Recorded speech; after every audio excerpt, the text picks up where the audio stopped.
Questa passione.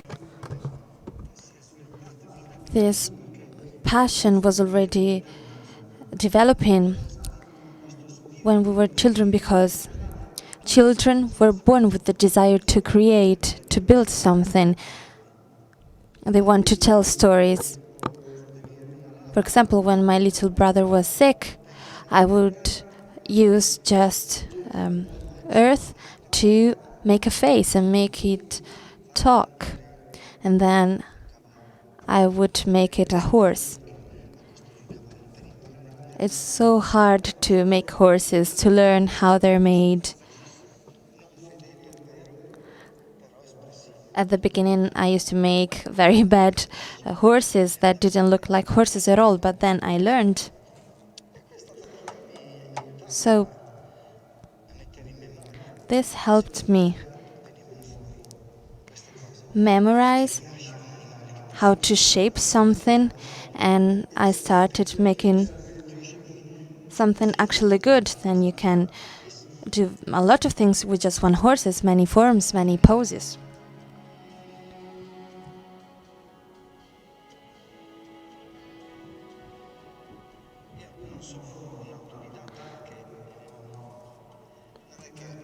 I didn't teach myself because I learned from everyone. I learned from everything.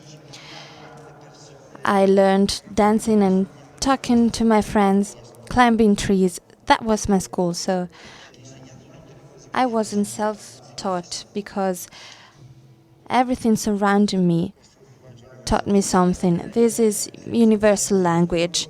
It comes directly to us without any words, because expression speaks for itself. And then one just needs just a few gestures to change a face and its expression.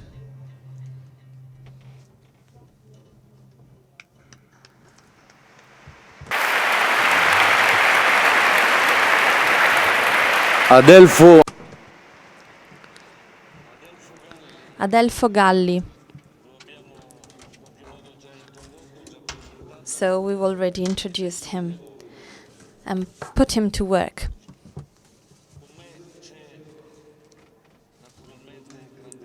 Here with us, Gabriele Dell'Otto is back by popular demand.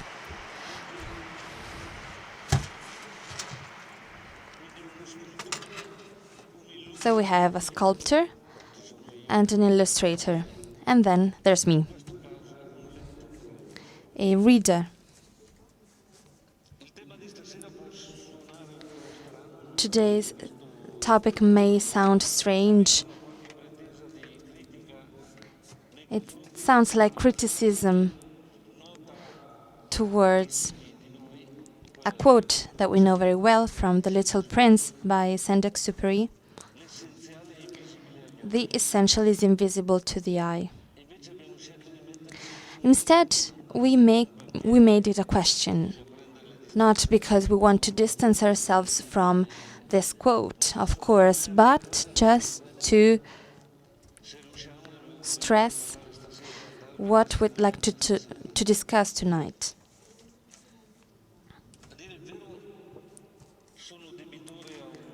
Actually,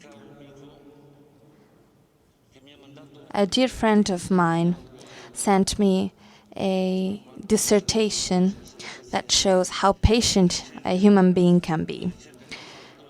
A study on how many times some words are used in the Divine Comedy.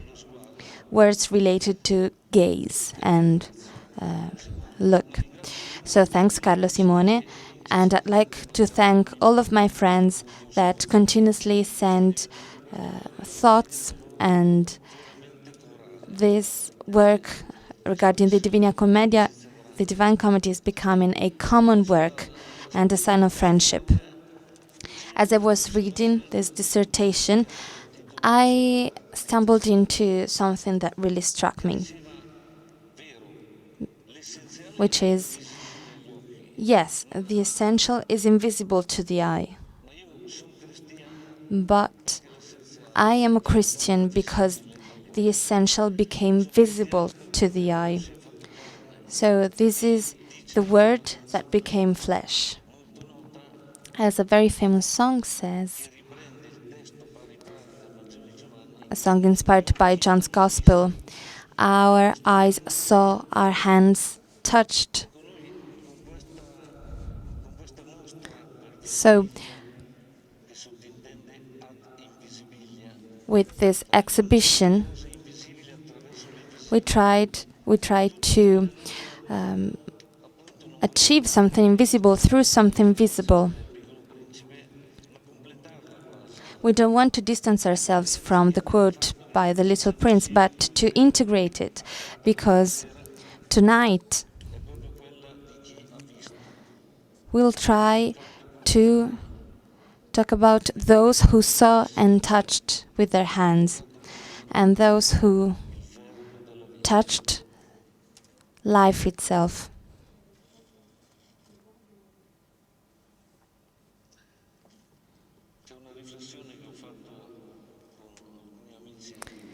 Once, these days, I was talking with my friends, and something that was said during these dialogues really impressed me. This person, 64 years old,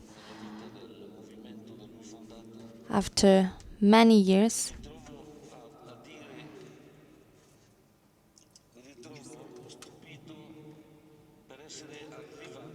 and this person is Don Giussani, wrote something very interesting. So now I'm about his age, and I feel like I really relate to him.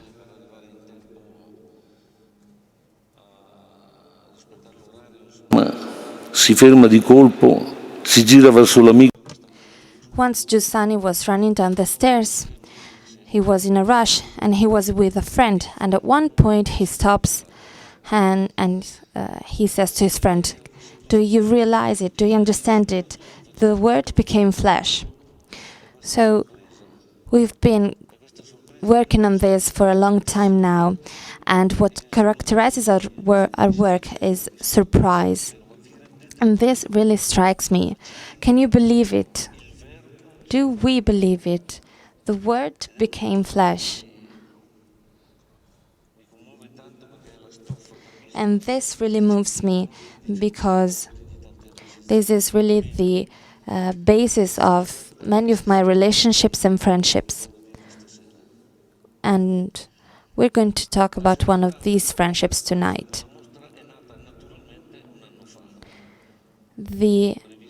We started organizing the exhibition and this conference about a year ago, because last year this year's title was announced, and when I heard it, "Your name was born from what you gazed upon," I jumped out of my chair and thought, well, this is exactly what we're doing. Because I immediately thought that around this time, in a year, we would be presenting the book on Dante's Purgatory. So when I heard that title last year, I immediately thought of the 30th canto of the Purgatory, when after the whole Inferno and after the Purgatory mountain, Dante is on the top of the mountain and he sees a parade with a chariot, which is the church, and on that chariot there's the woman that he had wished to know his whole life.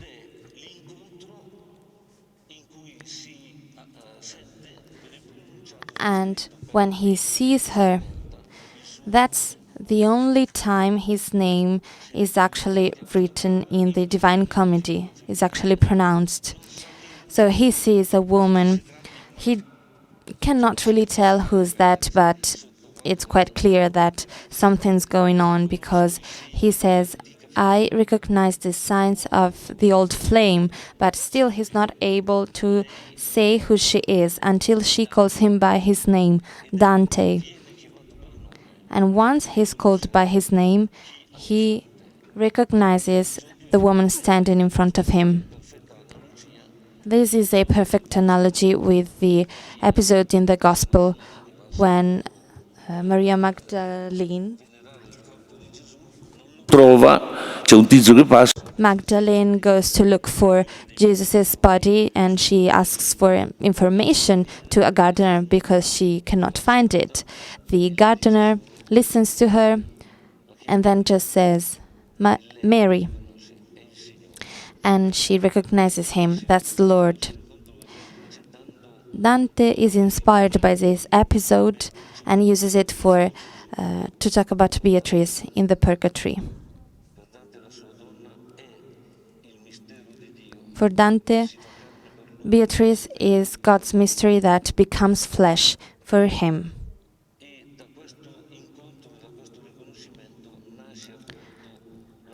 And thanks to this encounter, his name, his personality were born.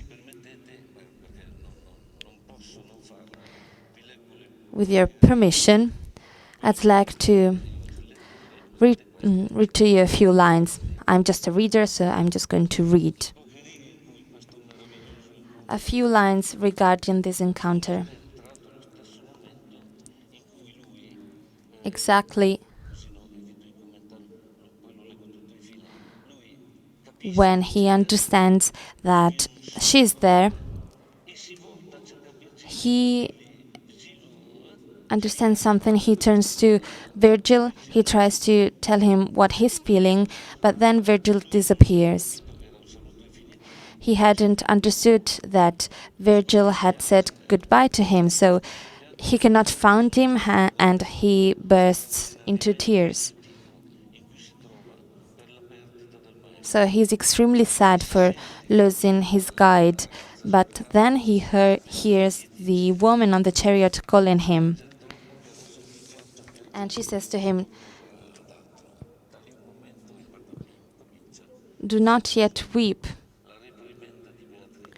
She scorns him. As soon as that deep force has struck my vision, the power that when I had not yet left my boyhood had already transfixed me.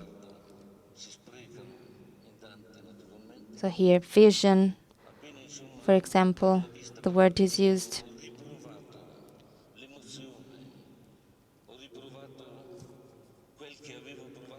He says that he feels once again what he felt when he left boyhood. He says, "I turned around and to my left just as a little child, afraid or in distress, will hurry to his mother anxiously. He feels like a child looking for his mother." And he writes, "To say to Virgil, I am left with less than one drop of my blood that does not tremble. I recognized the sign of the old flame. But Virgil had deprived us of himself. Virgil, the gentlest father, Virgil, he to whom I give myself for my salvation.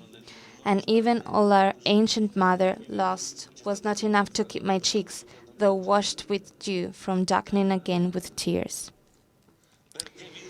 Dante, though Virgil's leaving you, do not yet weep, do not weep yet. You'll need your tears for what another sword must yet inflict.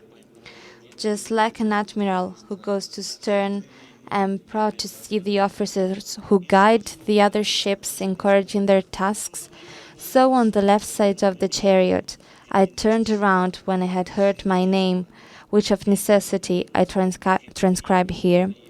I saw the lady who had first appeared to me beneath the veils of the angelic flowers look at me across the stream. So, like an admiral, which means with strength, decision, with clarity, she called him. She calls him looking at him.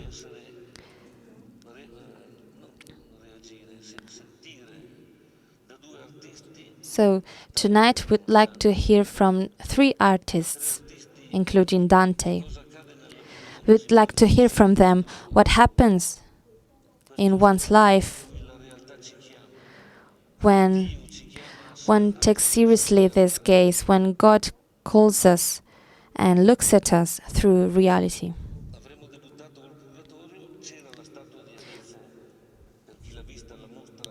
I don't know whether you've seen Adelfo's statue at the exhibition, which is a perfect representation of what I've just read. The exhibition includes illustrations by Gabriele Dell'Otto. And so now we're here. Adelfo, sorry to interrupt. Well, they've almost finished. This is just magic to me. When I see them working, it's magical.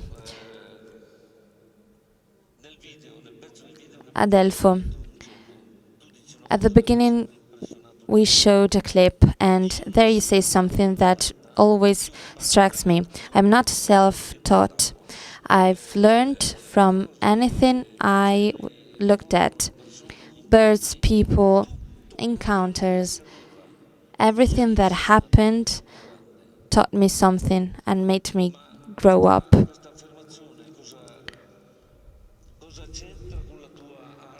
But what does this statement have to do with your work, which is shaping something that usually wouldn't have a shape?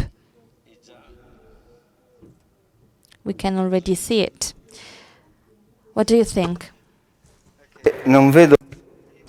Well, I don't see the people's faces, but I see that there's a lot of you.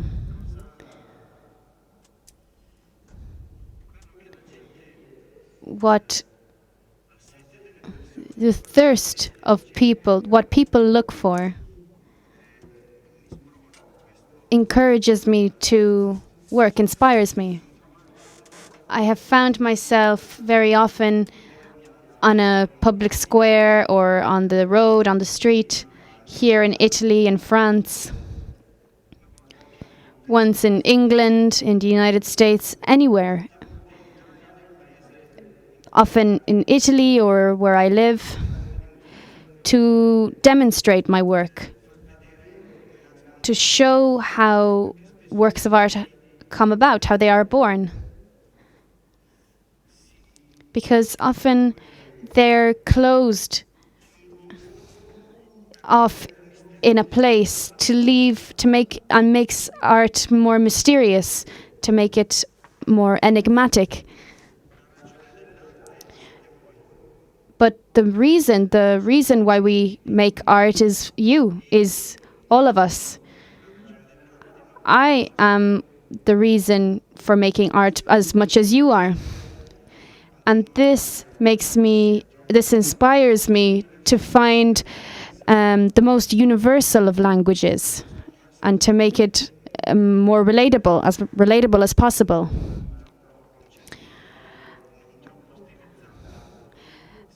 I try, if I am making a face, I try to infuse this faith with everything that it's trying to say,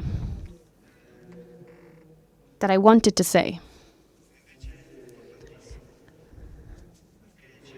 This is extremely important because within all of us, we have a universe. It wouldn't be enough to be able to write a summary about one of us We're made up of many emotions. And how could we tell a story? How could we tell each other about each other's grandparents or people that we know? This is what pushes me to go on, even when I'm dead tired, to go on. And how many times I have found people look at my work and I turn around and I look at them and they're smiling. This is marvelous. This is what makes me go on. And this is how I can bring joy.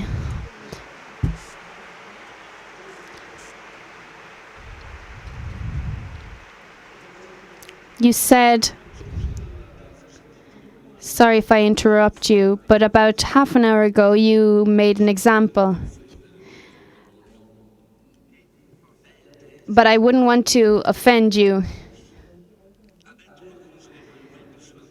He said something that struck me.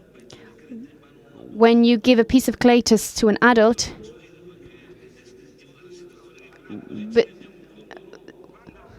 so when I have people around me while I'm working, there might be a child behind me, and I say, try yourself, try and make my face, sculpt my face. And I ask somebody, try and sculpt him. When I do this with children, I am asking them to do something very difficult. It would be difficult for any of you. For me, it's difficult. It's difficult for artists. It's difficult for Gabriele as well. But children, making the greatest of efforts, try to make something serious out of the clay. I have given a piece of clay in the past to the father and ask while he's waiting for the child to finish, why don't you try? And they say, no. And they make a monster. They don't take this seriously. Maybe they try to make something with a big nose or pointy ears, and I've noticed this quite a lot. Why do you think an adult in front of the opportunity to create something in 5 minutes with you why do they make such ugly things? I don't know. What do you think? That's my question to you.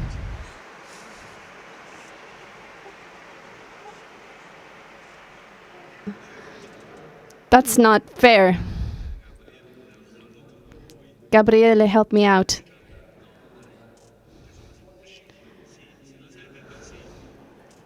I'm your second option.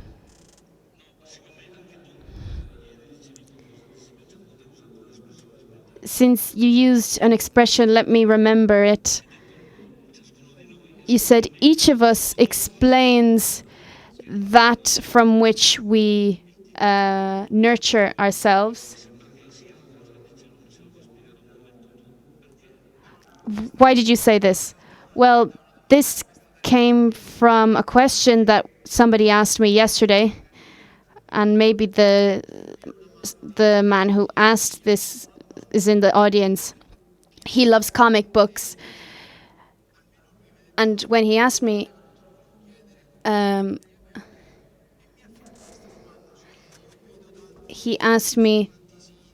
see a lot of.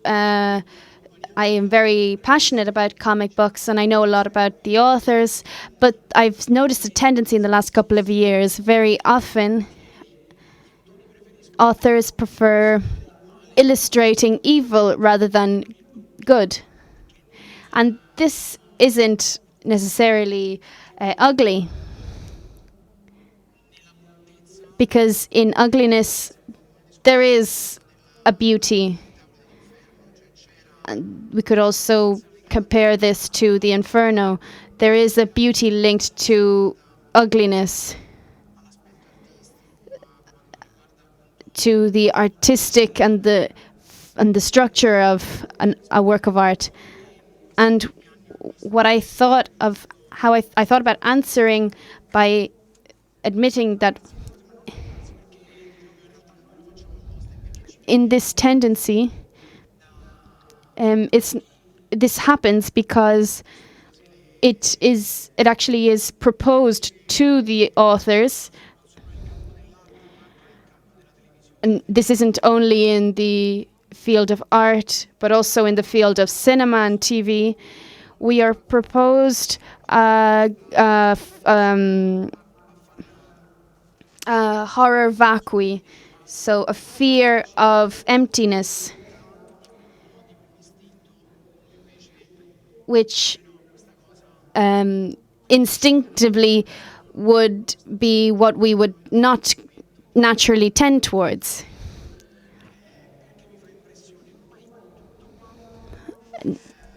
Nowadays, everything, and I won't go into names, we have this tendency to demonstrate, for example, but at the same time, I don't want to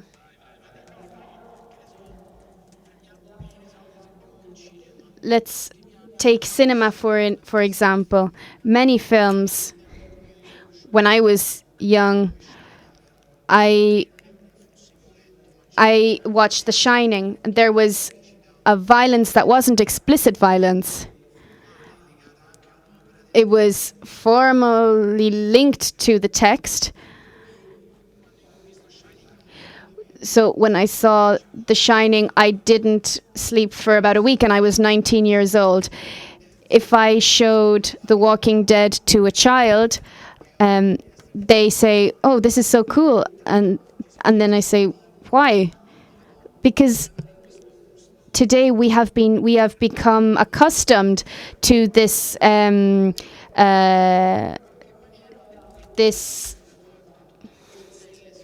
this taste for ugliness. Beautiful things are less attractive now, and we decide to try and appreciate things that are completely contrary to beauty. And as an artist, especially if you're very young, you need to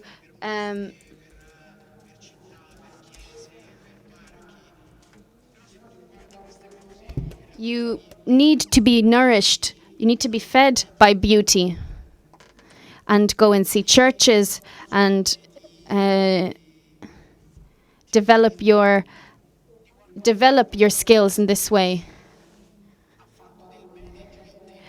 And in a sense, beauty already works a good within you, and then it is reproduced through your work. This taste for ugliness is kind of sold to us as if it's a really novel and very interesting thing, even though it's not. And therefore, from the popular point of view, it becomes more and more popular, and from the public's point of view, it's the best. This taste obviously becomes the public's.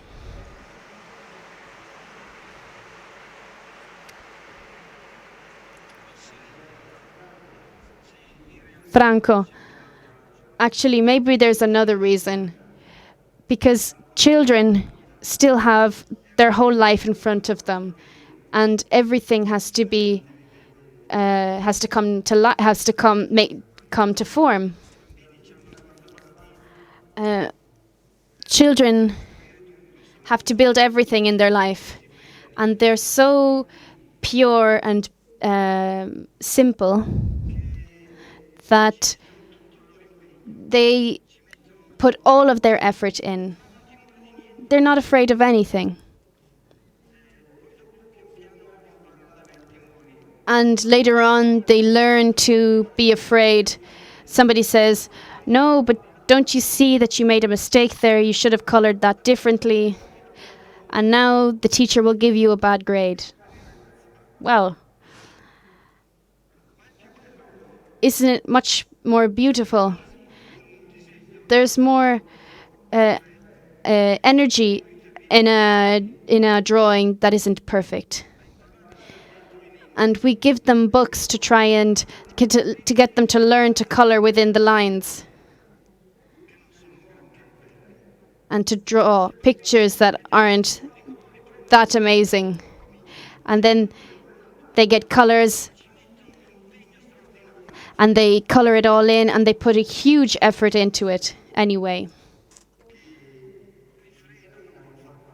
What blocks them is the idea of not making a good impression, because making a good impression for them is important. I might be making a sculpture here, and I'm looking at it before you see it.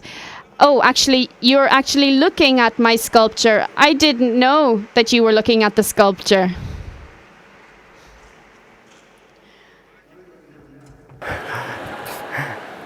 Vabbè.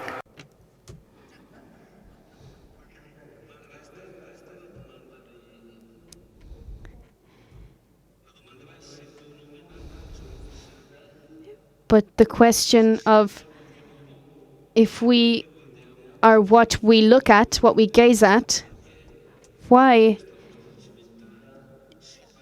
does our culture has a taste, celebrates the fear of emptiness that we spoke about?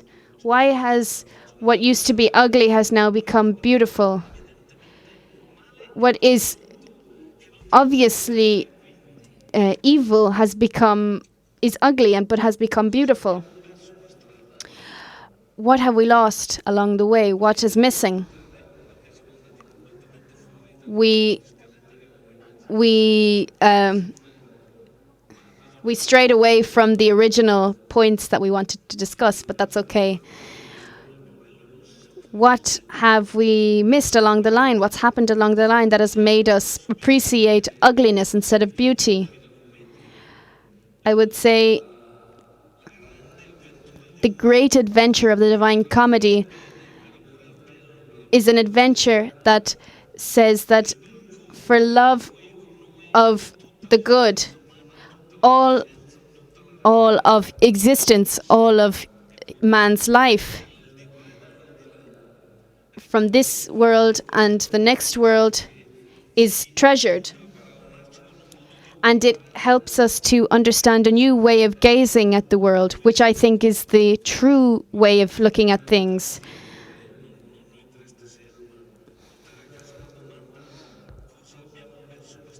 We really need to go home with this question: what has happened along the way? There is no true or false.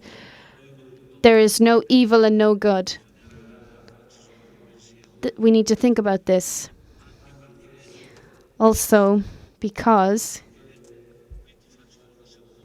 this has to do with my second question, Gabriele. But don't distract yourself. This is what they used to tell me in school. And I used to be at the front. And the teacher was always sure I wasn't up to any trouble because I was always at the front under her eyes.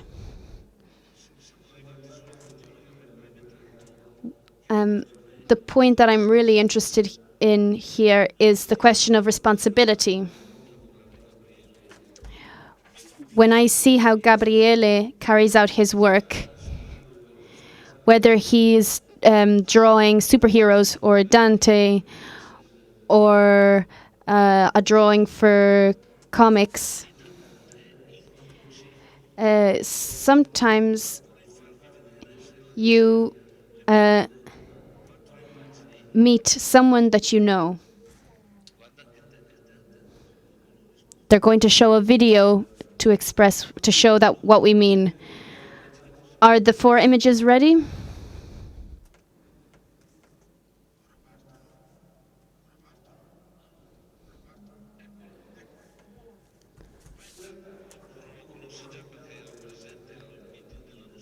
This was present at the meeting last year.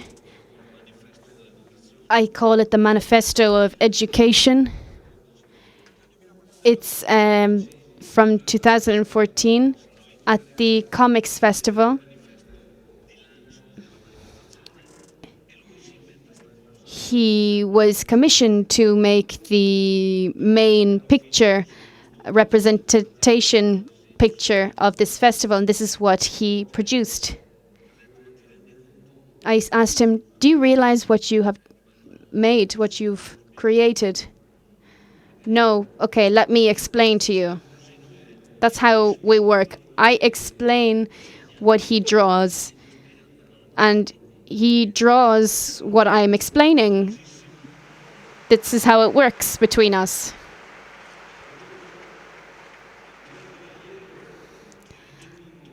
I said, do you realize a manifesto on education,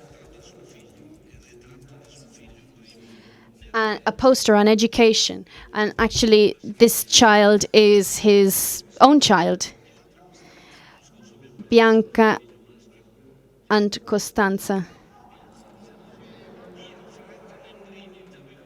His daughter said once to him, tell Franco Nembrini that Gabriele has 3 children.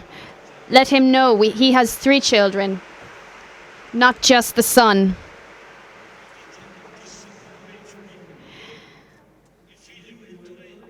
So his son Ettore, who has a key in his hand with a huge lock in front of him. He has a huge city in front of him. It's Lucca, his own city. Dead. A city where everything is dead. Including the Christian experience, as you can see from the angel there. But there is one thing that is alive, and that's the whole of the lock.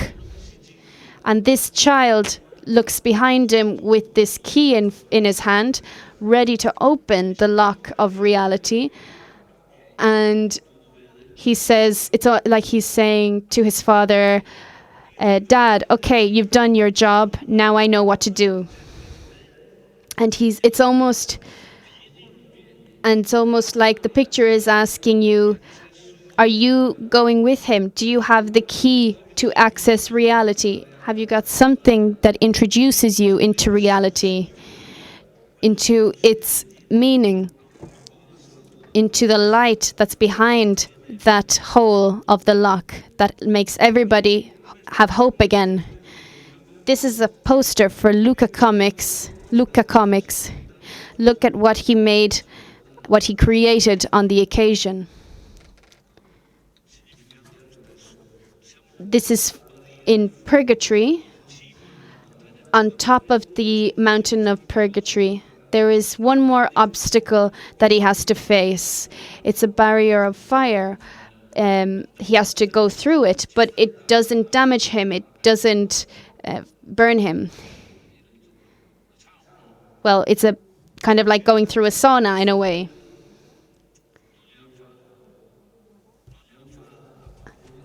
But he's scared before going in, Dante. And he had seen before he had seen a couple of people being burned in the inferno. And he started to smell the smell of burning flesh. And Virgil says to him, Dante, don't you remember? Have I ever cheated you? Have I ever lied to you? With everybody that we've met up until now, have I lied to you? If I'm telling you that you will not burn through this barrier, if I'm telling you that everything will be okay, trust me. And Dante uses an incredible expression. I was there and I said to myself, yeah, well, he's right. I have to say that it's true, but I can't. I just can't. A certain energy, the energy needed to go on, was missing.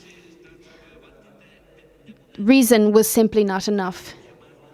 So Virgil goes in and tries to tell him to call him from the flames. He looks back, he puts his hand out and he says, "Come on, come in." And Dante still can't make up his mind. He wants to go. He needs something to move his will. What moves him, what makes him make that step, what makes one make a step is always an effective reason. And from within the flames he says, "Dante, I think there's someone behind me. I can hear it's that girl." And Dante flies into the barrier. So what happened? He gave him the effective reason of his life. The point of real affection, of real attachment. This motivates him and sustains him.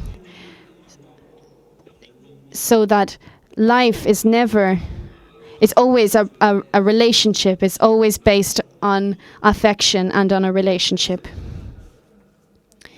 And the third image is Beatrice.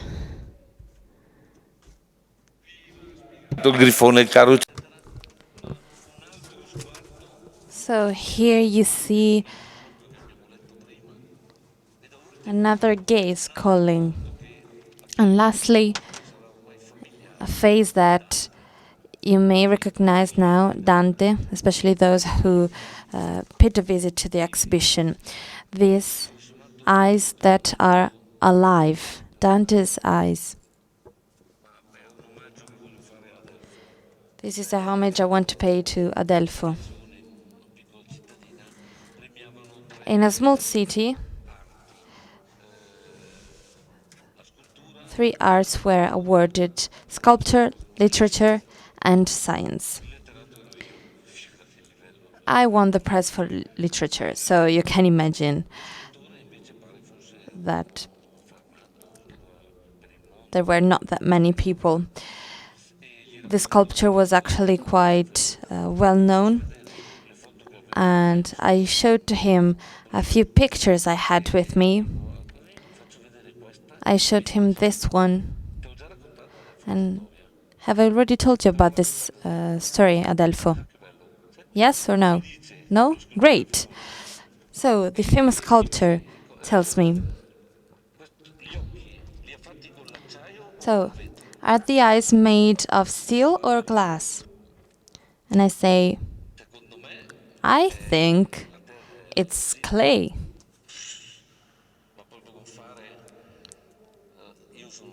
But he tells me, "I've been a sculptor for 40 years, but this life, eyes can look so alive only with glass or steel." So I said, "Look, I'll go back home and I'll try and understand. I'll look for the answer." So I went back home and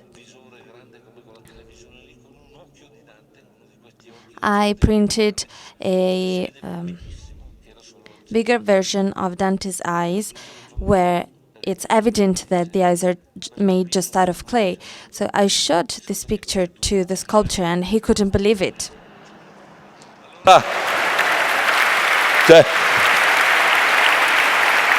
Ma è rimasto. So I told him, "You should definitely meet Adelfo." But I thought, well, maybe he doesn't really want to.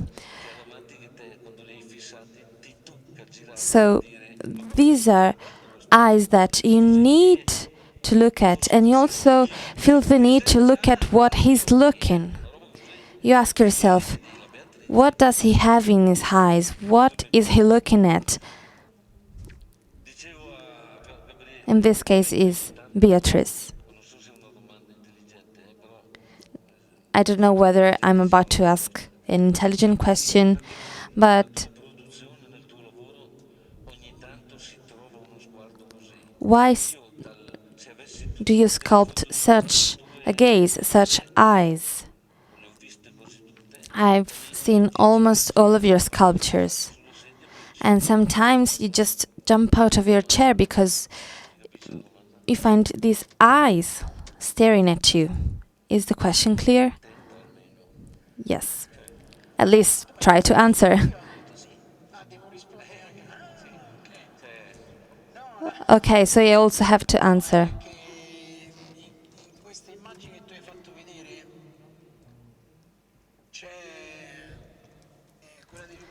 You showed the picture from Luca Comics, and that's not by chance because that's a very important moment for me from a personal and professional point of view, because I had just met you, not as exciting as other important moments of my life, but all jokes apart.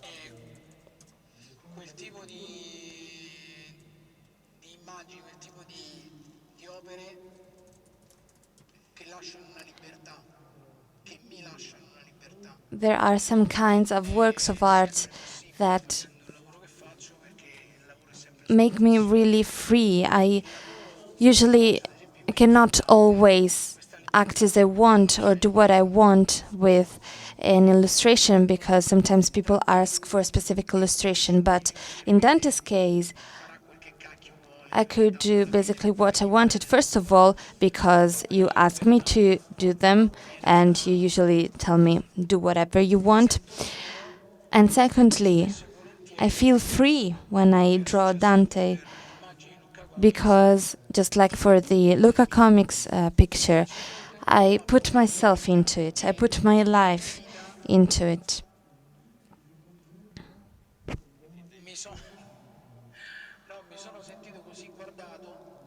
And in my life, someone looked at me and saved me. And I hope this happens to my children and my loved ones too.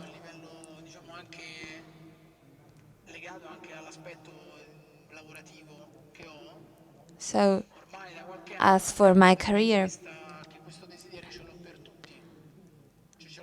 I've realized that I wish the same thing for anyone doing my same job.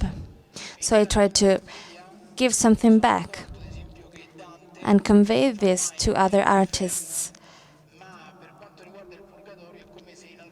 In Purgatory, Dante does something that he never does in the Inferno. Sometimes he invites us to go through something with him.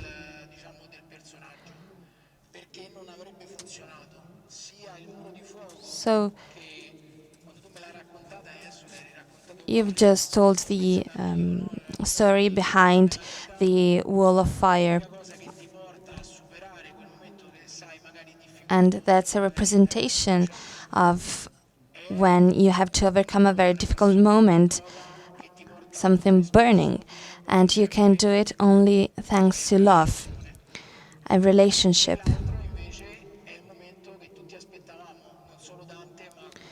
There's another important point, because everyone reading the Divine Comedy and accompanying Dante want to find Beatrice. But just like when you're with a couple, you feel strange. It would be strange to be alone with Dante and Beatrice. So this is why I decided not to include Dante in pictures sometimes, so that we could feel as if we were in the picture.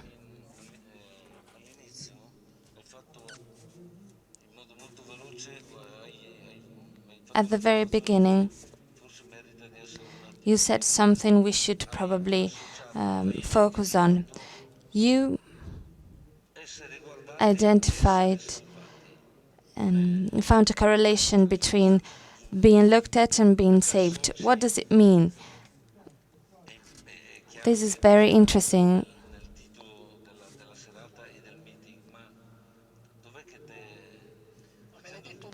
How did you find this correlation? You told me.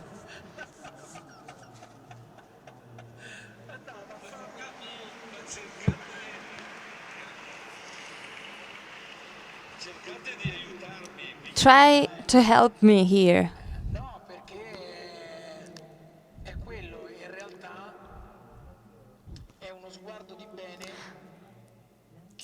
Yes, it's a good gaze that we would all like to experience in our lives.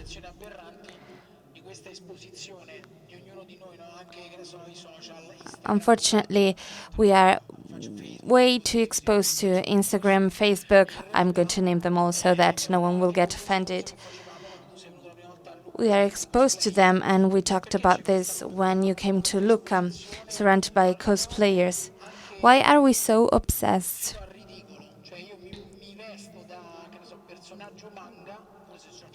Some people ridicule themselves, dress up as a manga character. They wear ears and very strange costumes just so that someone can ask them, how the hell are you, what the hell are you wearing? So this means that we just want someone to look at us and speak to us and have a relationship with us. People are looking for this, even though this is becoming harder and harder. So you think a 50-year-old is so stupid that he would wear bunny ears just because he has a real and honest question to ask? It's not a question. It's a need to be looked at. It's a request.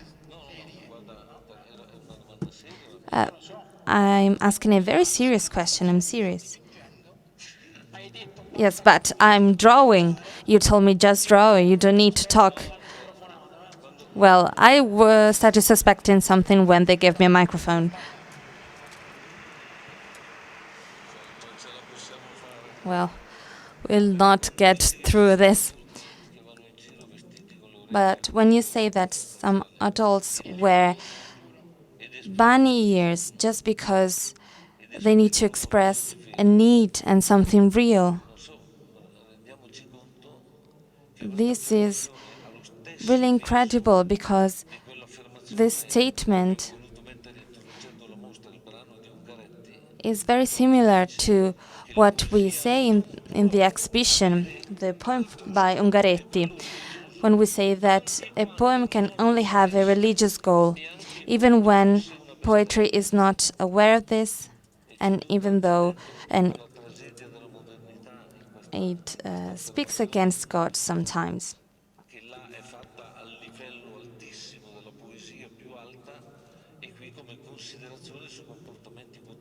So there's a link between poetry and our everyday actions. This really strikes me. But, Gabri,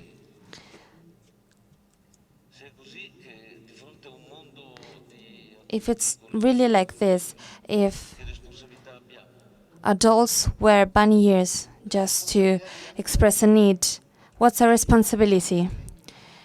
We need to embrace them, but embrace them with truth. Not that we have to tell them, you look stupid with those ears. We have to engage with them so that we can get to that saving gaze we mentioned at the beginning. So you've just summed up the purgatory. Yes, this was the final goal.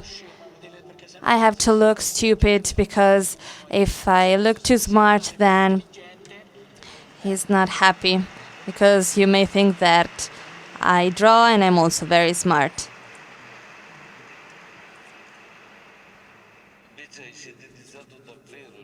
But you really summed up the purgatory, because as I wrote in the introduction, the purgatory is really all about forgiveness. about mercy. And this means that it deals with what would be impossible for men. Mercy and truth will meet, justice and peace will kiss each other. This is something man cannot do. Because to be good, he becomes a liar. To be good, he becomes bad, evil. He's not able to keep truth and mercy together. But this is what an educator does. He hugs, correcting our mistakes. He embraces us to help us. And through his embrace, we ourselves become better people.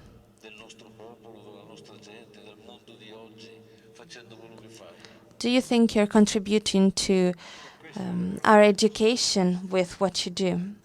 Yes, this is exactly why I do what I do.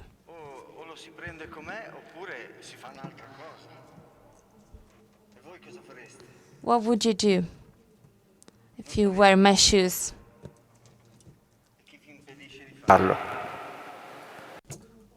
Would you do anything else in life? What is stopping you from doing this? If you want to love your children, there's no other way. If without thinking of something to propose to them and then trying again.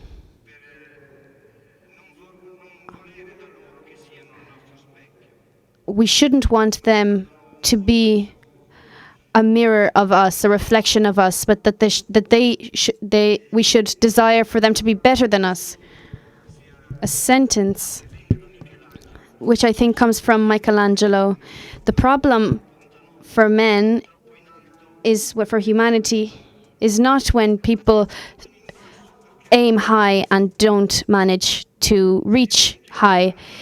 The problem is when somebody doesn't aim high. And we should try and reach for what we haven't reached for yet. There has to be a desire to better ourselves and go beyond. Some people try to keep their feet on the ground. Who has never wished to go beyond? Sometimes we are overwhelmed by the things that surround us. I'm an artist, but I could change my job in any moment. If I didn't have anything more to say, I would change job instantly for love towards myself, if I love myself.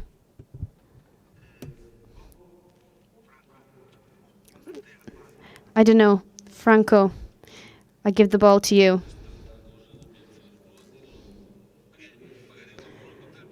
What is...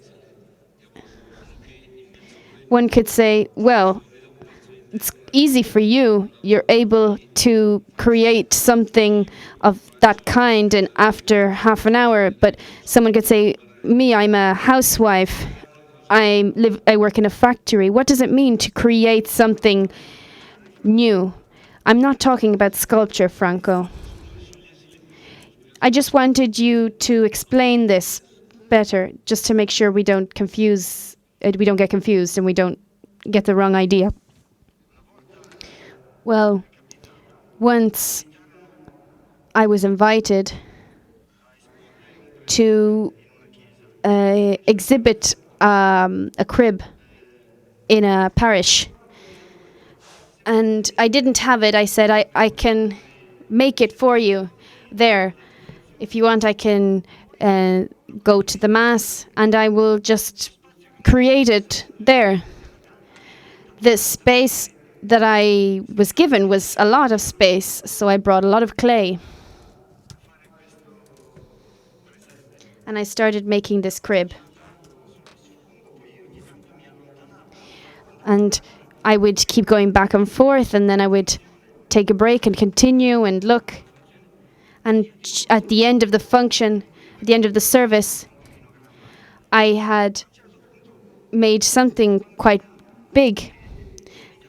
And a little girl, after the mass, came over. She looked at my sculpture, and then she called her mother. "Mom, what is he doing?" I heard the question, and I said, "Come here. Come here for a second. Now I'm going to show you what I'm doing."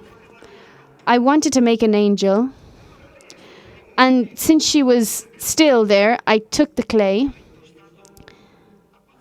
and I drafted something very quickly. I had an energy that inspired me, and I made this face that was her face, and the mother was enchanted. And I took another piece of clay, and I made the wings, and I put the angel in this position, sitting, looking at the baby Jesus.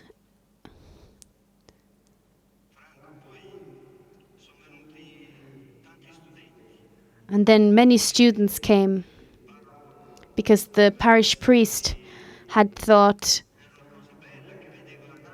what I was creating was something very beautiful. I said, "I don't have time. I'm sorry. I'm kind of behind." And I was also answering questions that people were asking me as I was working. He insists, "Okay, only 2 hours though. Only 2 hours. Okay." Okay, so he brings a group of students. And at the end of the morning, I dedicated my morning to the students. So I got a piece of clay, then I would explain. And every so often, I would trick the teachers. I would say, "Careful of these teachers. You have to constantly ask your teachers if everything that they are teaching you is answering your questions, your needs. They have to demonstrate to you that what they are explaining to you is a necessity, is a need of yours." And at that point, the teachers were kind of looking at me.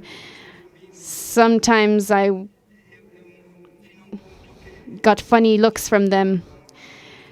Once I got together with one of the groups of these kids, and we had heard something dramatic on the radio. And I asked them, "Do you like this world?" Silence. "Are you happy about how we live in our civilization?" "You." I'm talking to a girl, and she says, "No." Well, then imagine you have to start all over, and you're the only survivors of a global disaster. What would you do differently? Silence. They didn't have an answer. And at a certain point, maybe the same girl said, "Well, maybe we would go back to doing what we've always done, what we have in front of ourselves." But who says these things to these young people? Who pushes them to want to innovate and change things? Franco. Of course we have this responsibility. If we want to see them walk in front of us, I think we really do have a responsibility, and we have to be aware of it.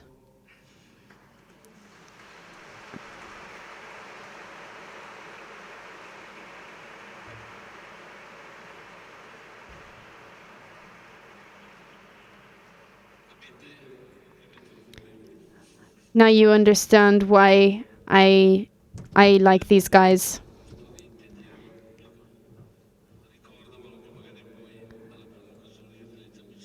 Remind me later on, but the things that you said are what Dante says so well.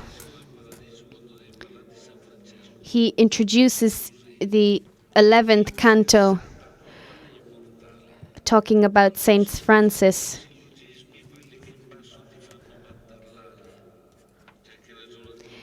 O senseless cares of mortals, how deceiving are syllogistic reasonings that bring your wings to flight so low, to earthly things. One studied law and one the aphorisms of the physicians. One was set on priesthood and one, through force or fraud, on rulership.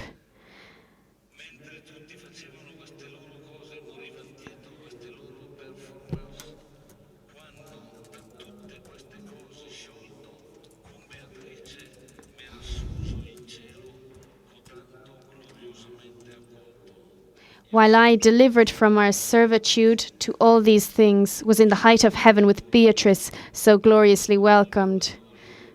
He wants to fly with Beatrice.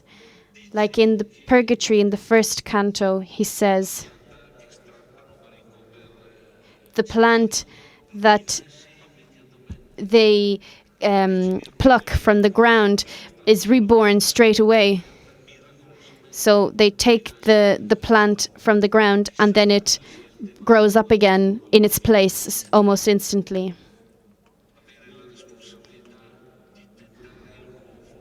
We need to have the responsibility to attempt the new. What is new, we can't give ourselves what is new to ourselves. There is someone who has made everything new again, and we are not the producers of this newness. Art is the testimony of this newness. Gabri, what do you think? Give us a sentence to close the meeting. I agree.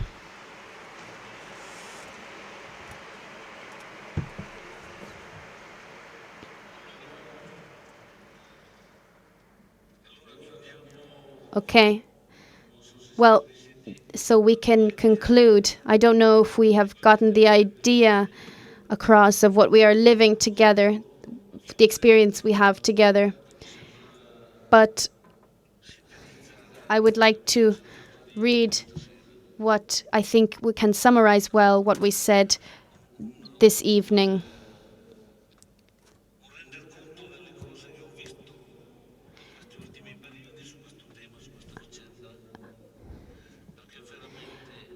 A summary on what we have said. I think being looked at and being saved are the same thing, as Gabriele said. Salvation is a gaze that reaches us. If I think about Rose's women in Uganda, of which we have heard a lot at the meeting, who are ill, who have AIDS. If life is hell, why do we die? And Rose changes their attitude, and they begin to treat themselves. From the moment that you have started to gaze at us in this way, talking to Rose, we have changed, and we want our children to be looked at in the same way.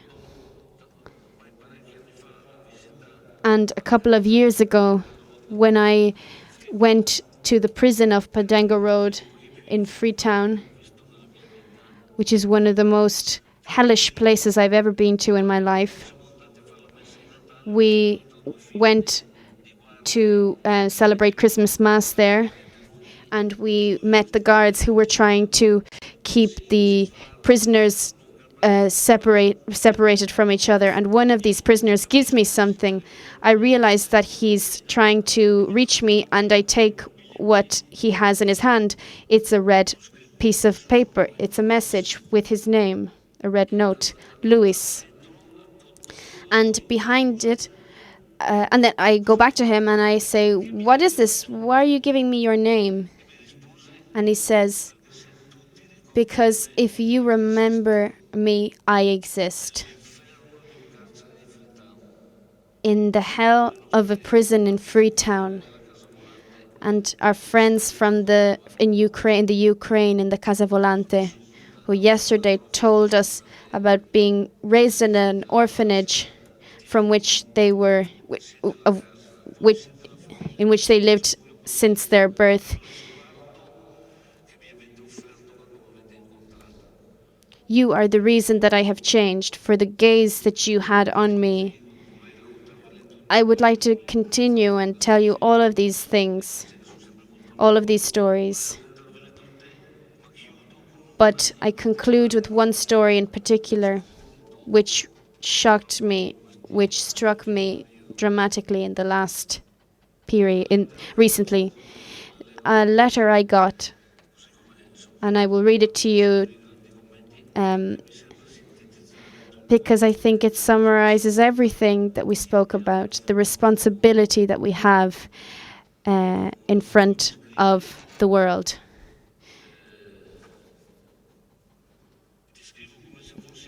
I am writing to you as if I was there in the Department of Oncology in mid-February with my father, who was had cancer, in a crowded room with heating, with the heating completely on.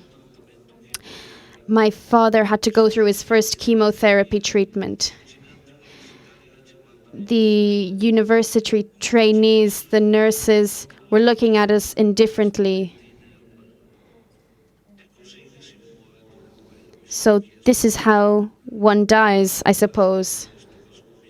My heart is exploding. My father has to stand up. There's no place to sit down. And he feels like a fly in a small room. And I try to stare at him.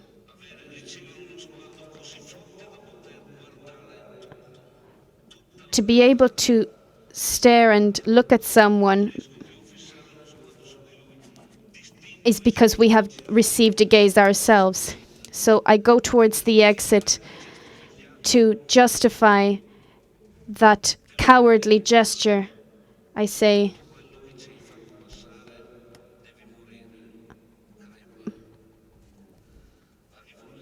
"Dear Father, you must die for everything that you have done for us." And then I try to calm down. I try to placate my anger. And all of a sudden, something within me whispers, "You are a priest. What will you say to God tonight at Mass after having abandoned him during his worst moment? Wake up and stay awake. Open your eyes. Look at him." Again, I have my head outside the window and I'm trying to breathe. I see women, men devastated by chemo. They don't make me feel terrible or shocked. I've seen many of them, but I go back to my father.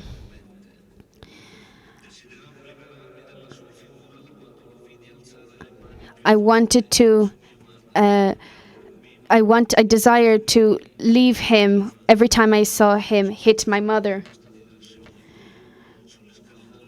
I go back to the stairs of the hospital and I see something or someone within my soul. And this begins to recite within me.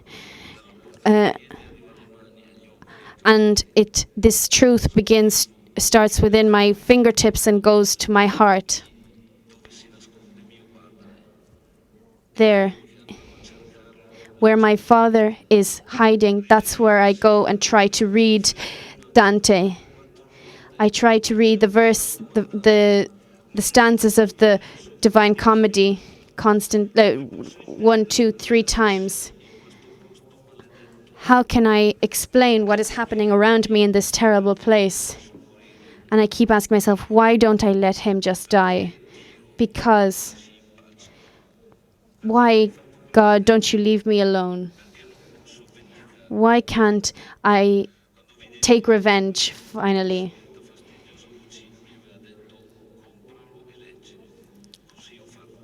And this little voice told me, buy and read this book. So on those stairs, I began that journey of the Inferno myself. This reading made me realize what I had thought I had lost. My family, which was divided in many different ways by many wounds. It became my new breviary. And I don't mind skipping the office sometimes if I have the chance to read the Divine Comedy. I began involuntarily to try step by step the journey that Dante had undertaken.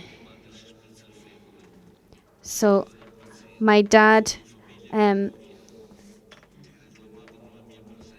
twice had been in the hospital. My mum had broken her femur.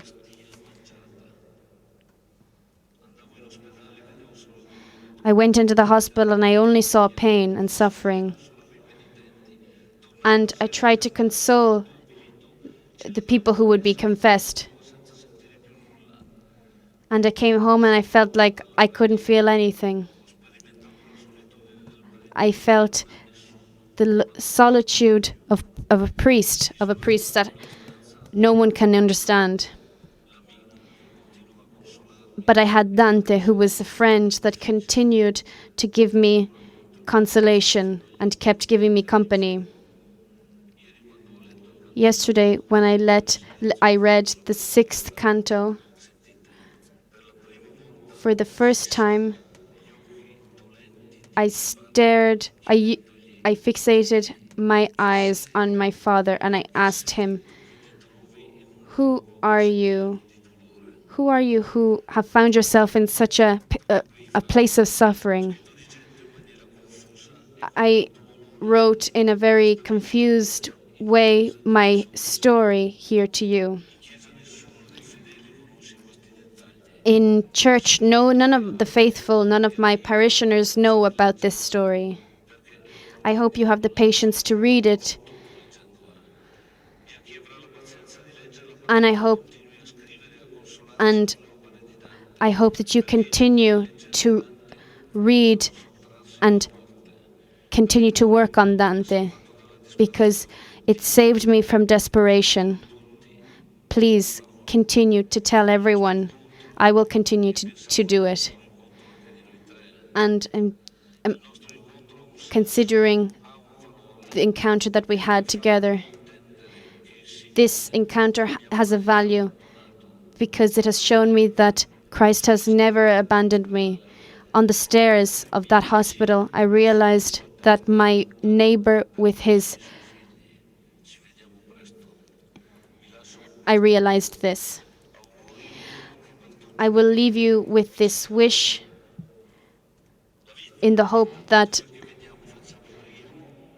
everything that happens to us in life be the occasion, the opportunity for this rediscovered treasure, embraced by a gaze that enables us to be capable of a forgiveness and a rebirth like the one that I have just read about.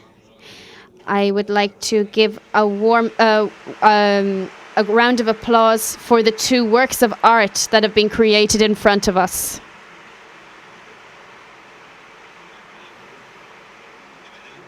Can you see them?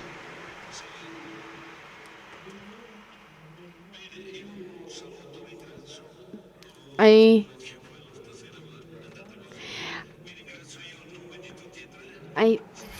thank them. I thank you all on behalf of them.